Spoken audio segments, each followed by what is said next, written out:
கொடுத்துட்டு போயிருக்காரு. உங்களுக்காக தான். நிச்சயம் உங்களை நம்பிதான் கேப்டன் என்னையும் கட்சியும் எல்லாரையும் கொடுத்துட்டு போயிருக்காரு. அவர் கனவு லட்சிய கொள்கை என்னன்னு எல்லாருக்கும் தெரியும். அதை நிச்சயம் நாம் அனைவரும் ஒன்று சேர்ந்து அடைந்தே தீர்வோம் என்று இந்த நாள்ல நாம் அனைவருமே உறுதிமொழி எடுக்கணும்னு நான் கேட்டுக்கிறேன்.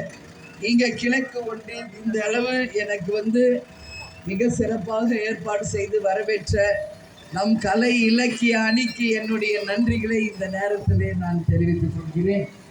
இங்க மேச்சேரியில இந்த அளவு சிறப்பாக ஏற்பாடு செய்த நமது ஒன்றிய செயலாளர் தங்கம் அவர்களுக்கும், ஒன்றிய செயலாளர் மாதேஷ் அவர்களுக்கும், பேரூராட்சி செயலாளர் பழனிசுவாமி அவர்களுக்கும், தொகுதி பொறுப்பாளர் செல்வராஜ் அவர்களுக்கும், அதே மாதிரி சங்ககிரி தொகுதி பொறுப்பாளர் தங்கமணி அவர்களுக்கும், எடப்பாடி தொகுதியுடைய பொறுப்பாளர் பாலாஜி அவர்களுக்கும், கழக பொருளாளர் LKS சுதீஷ் அவர்களுக்கும், மண்டல பொறுப்பாளர் டாக்டர் இளங்கோவன் அவர்களுக்கும், மாவட்ட செயலாளர் சுரேஷ் பாபு அவர்களுக்கும், நமது மாலதி பெண்களுடைய மகளிர் அணியின் தலைமை அவங்க தமிழகத்தின் செயலாளர் அவர்களுக்கும், நமது சுபா எக்ஸ்-MLA சேலம் மாவட்டம் இளங்கோ மோகன்ராஜ் அண்ணன் மற்றும் இங்கு இருக்கின்ற எல்லாருக்கும் என்னுடைய பணிவான வணக்கங்களை தெரிவிச்சுக்கிட்டு இந்த